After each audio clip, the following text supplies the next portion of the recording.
Welcome to Democracy Now!, democracynow.org, The War and Peace Report. I'm Amy Goodman.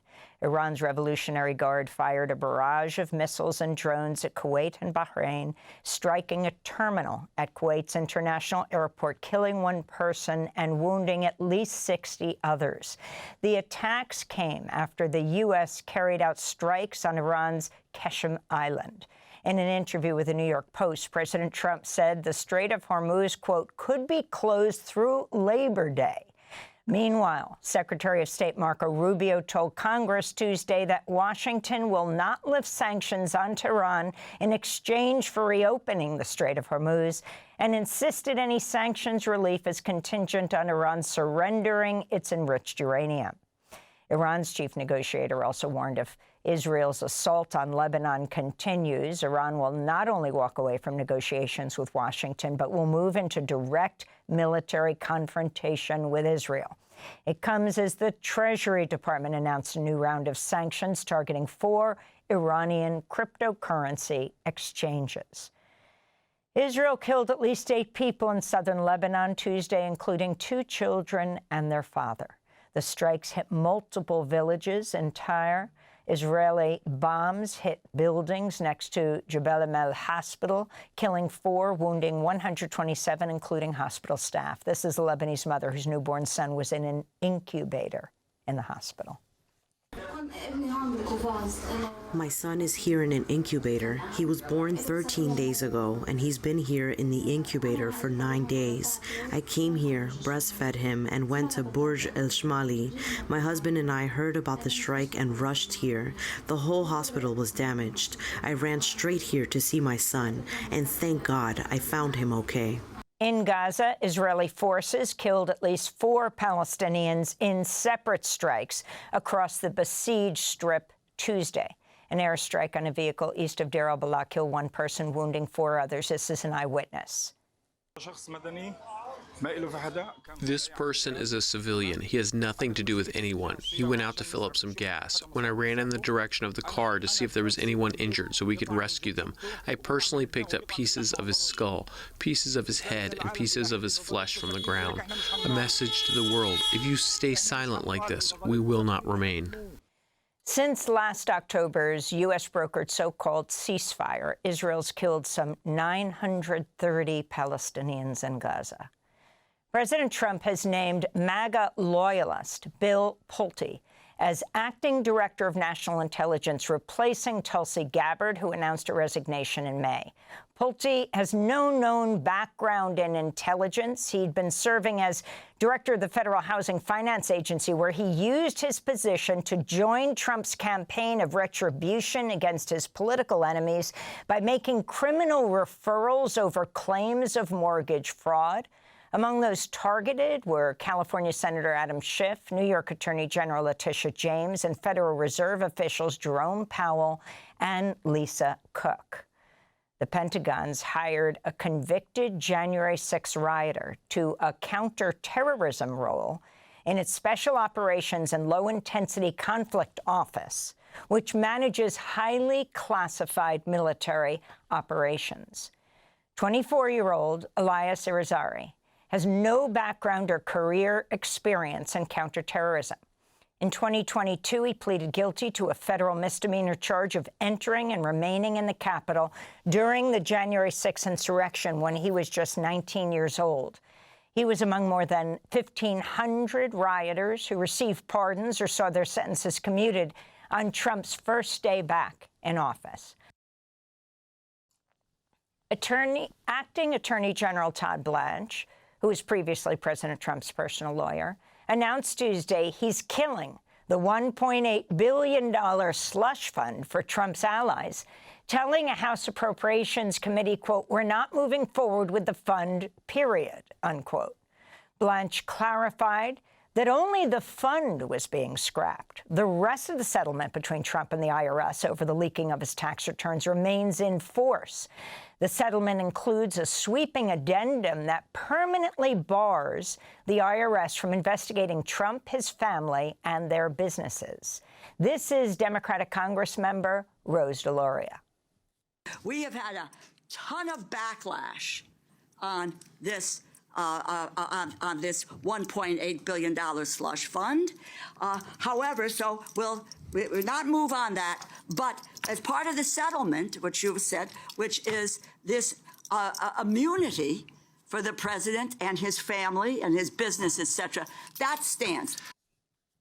In Portugal, hundreds of far-right activists gathered last Saturday for the annual Remigration Summit, advocating for the mass deportation of immigrants. Former U.S. Border Patrol Chief Gregory Bovino and white nationalist leader Jared Taylor were VIP guests alongside elected officials from Germany's far-right anti-immigrant AfD party and Spain's Vox.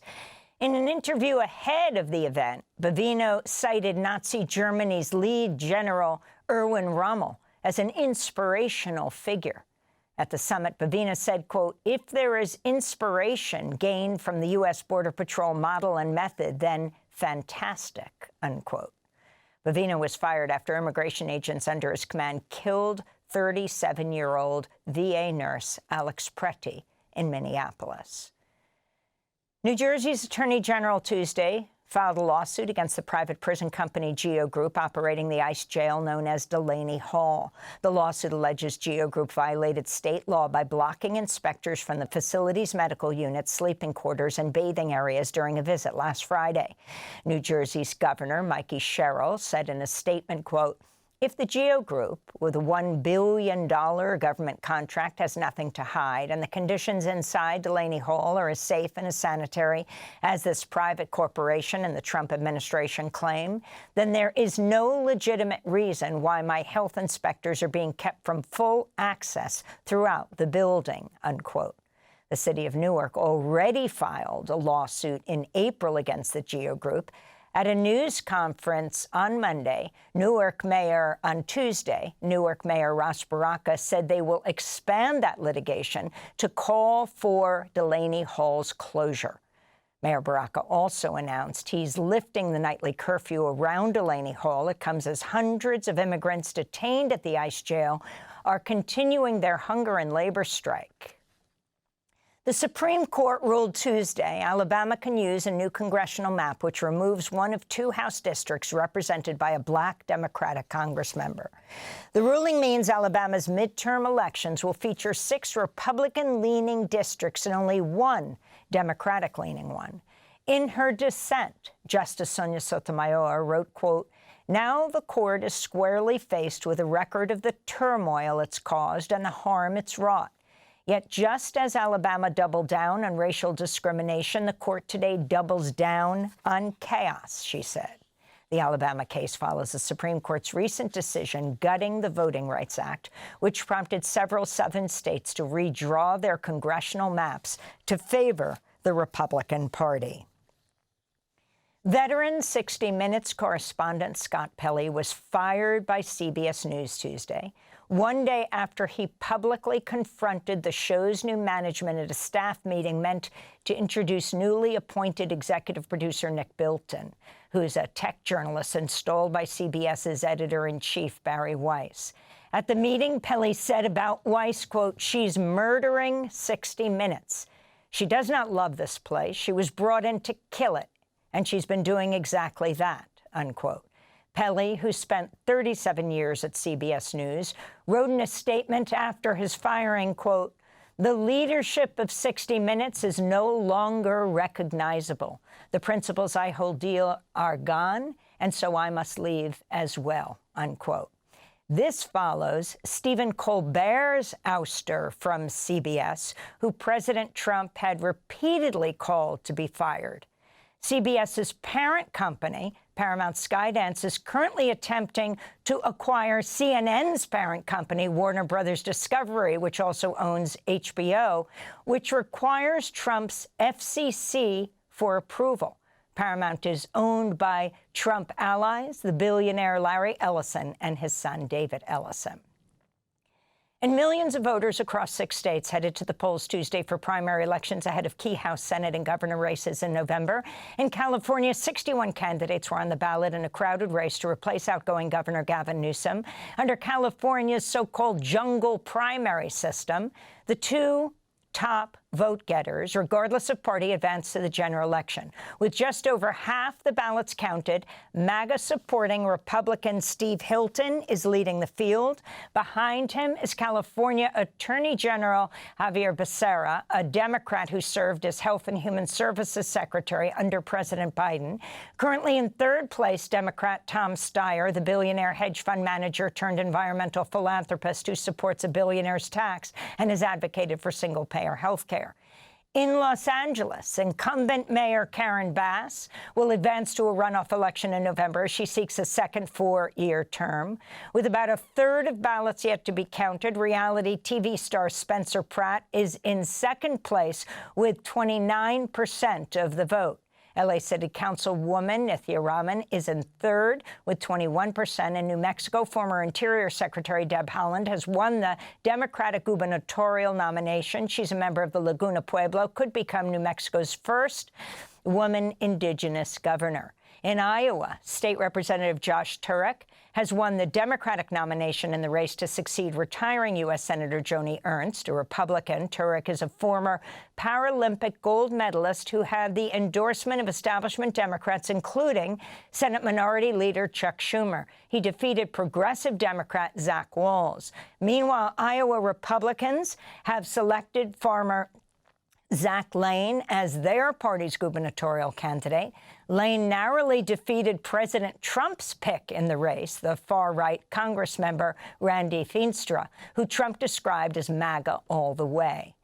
And in New Jersey, Dr. Adam Hamawi beat a crowded field to win Democratic Party's nomination to represent the 12th congressional district. Hamawi had the endorsement of progressives, including Senator Bernie Sanders and Congressmember Alexandria Ocasio-Cortez.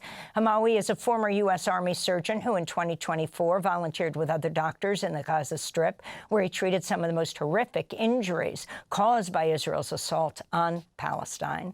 Illinois Democratic Senator Tammy Duckworth endorsed Dr. Hamawi, saying he helped save her life after her helicopter was shot down in Iraq. Hamawi spoke at a victory party Tuesday night. We have proved once and for all that there is no such thing as progressive except for Palestine.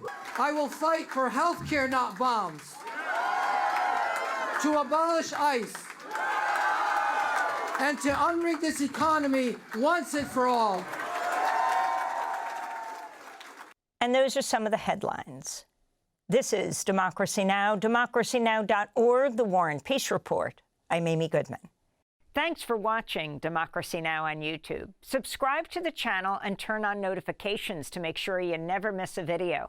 And for more of our audience-supported journalism, go to democracynow.org, where you can download our news app, sign up for our newsletter, subscribe to the daily podcast, and so much more.